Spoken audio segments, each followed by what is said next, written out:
はい、今日は水菜のからしあえ紹介していきます。さっと作れる一品ですが、食感とうまさにハマってまた作りたくなります。簡単なおつまみ小鉢、ぜひ参考にお試しください。水菜は 100g。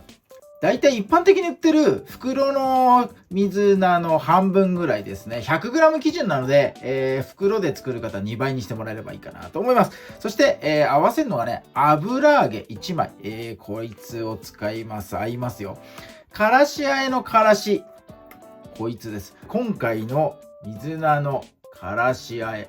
ピリッとした食感欲しいんでね、和がらしの方使ってもらえるととっても合うかなと思います。ぜひともこちらの方用意してみてください。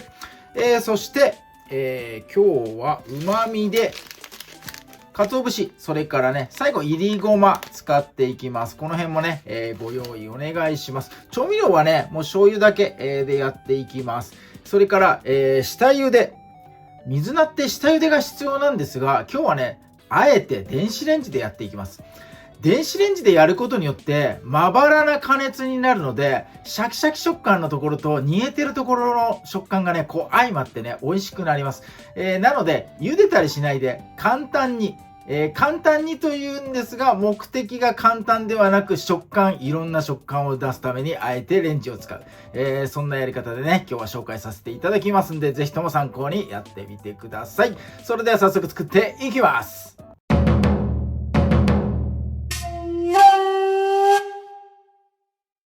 はい。水菜はね、この根っこがついているここの部分、この隙間にね、泥がいっぱい挟まってます。なので、ここをまずね、切り落としてから水洗いしてください。これついたまんまだと泥ね、取れないんで、ここね、ギュッと握ったまんま、ここささっとね、水洗いしてもらえると、挟まった泥ぐらい取れるかなと思います。全体的に水洗いをして、しっかりとね、水気の方を切ってください。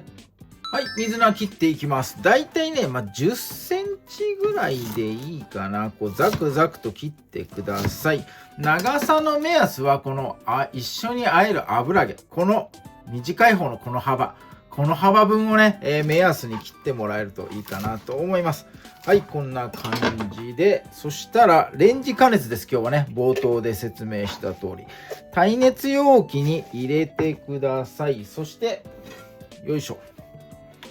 ラップですね。ふんわりラップかけて、加熱時間が重要。加熱しすぎると、せっかくレンジでやってる意味なくなっちゃいますんで、加熱時間は600ワットで1分。600ワットで1分。これがね、ジャストタイムになってます。そして、加熱した後に冷水で締めます。これが重要。こいつも重要です。なので、冷水の方ね、ご用意いただければと思います。はい、1分間レンジ加熱終わりました。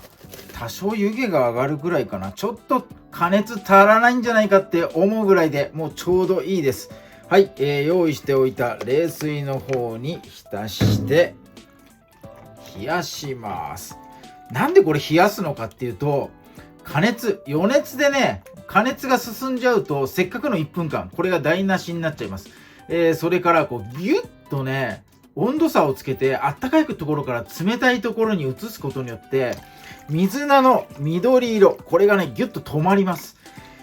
余熱で熱がどんどん入っていくと、少しね、茶色くなったりとか変色したりとかするので、それを防ぐ。2つのね、理由でこの、冷水で締めるという行為ね、やってもらいといいかなと思います。はい。では、ぎゅっと冷水絞ってもらって、こんな感じですね。ここで味付けに入りたいと思います。はい。油揚げ切るの忘れてました。この方向です。ここでね、細く切ってください。この長さが、さっきね、水菜を切るときに合わせた長さになります。水菜の太さ、細さ、そして長さ。これがね、油揚げと同じになると絡みやすいので、油揚げをね、細くこうね、切ってやると絡みやすくなっていいかなと思います。はい、こんな感じで。油揚げの油分、気になる方、湯通しとかしてください。それからね、これ、少し炙ってやるとフライパンでからいりするとねめちゃめちゃうまいです。時間がある方はやってみてください。からいりして焦げるぐらいちょっとやってもらえると実はめっちゃうまいです。はい、ということで油揚げの準備これで完了になります。はい、具材あえるボウルに和がらし3センチ、これ目安です。お好みによって増減させてください。そして、お醤油大さじ1杯。先にねからしと醤油を少しね溶いておきます。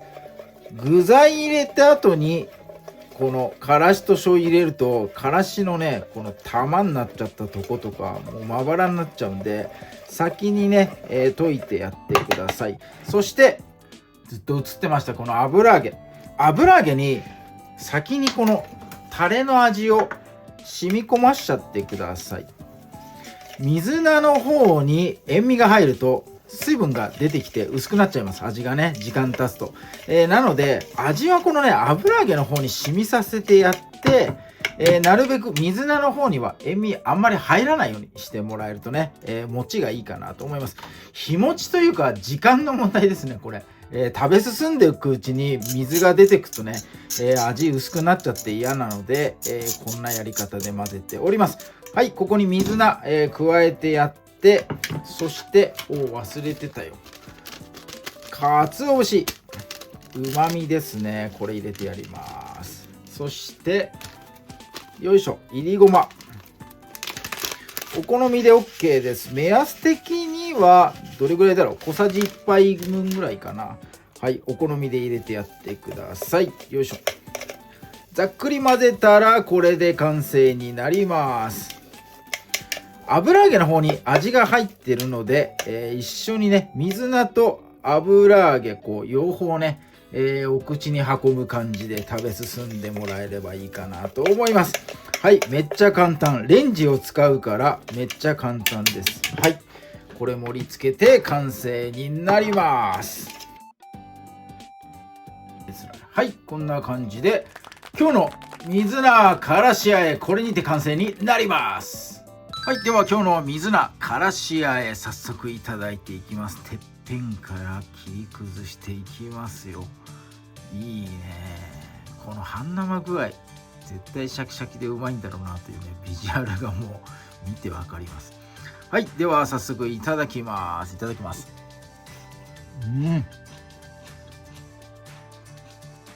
いいね、うまいな。箸のこのねつまむところによって油揚げと水菜のこの割合これがね変わってくるんで微妙にね味の濃淡というか出てくるんですね。油揚げにね味を染みさせているので、なのでねこの変化もねまた酒が進むなというね思いで今食べております。めっちゃうまいよこれ。うまい。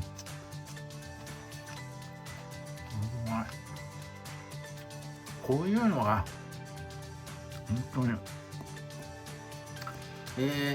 撮影用にからし3センチでやりましたが普段は倍入れてます。もう辛いのが好きなんで、辛いのをねクーってやりながらね酒を飲むとねめっちゃうまいんだなこれが。そして、ちょっとね説明しましたが油揚げの方もね、切った後に刻んだ後にフライパンでからいりして焦げがつくぐらいね、炒めてもらえるとまたそれもねうまいです。手間かける時間がある時は、やってみてください。めっちゃうまいからね、簡単でうまい。しかもあえてレンジっていうのがいいね。本当は水で茹でたりね、しなきゃいけないんですが、あえてレンジを使うというまばらにしたいからレンジを使うっていうねこの理由もまたねなんともいいと僕は思ってこちらを今日は紹介しております。はい、ということで、簡単なんでね、ぜひとも水菜はね年間通して手に入りやすい、年間通してね価格も安定してますし、なのでね、なんか野菜高い時とか思い出したように作ってもらえるといいかなと思います。ぜひとも参考にチャレンジしてみてください。今日も動画最後まで見ていただいてありがとうございます。いいね、グッドボタン、そしてチャンネル登録の方もぜひともよろしくお願いいたします。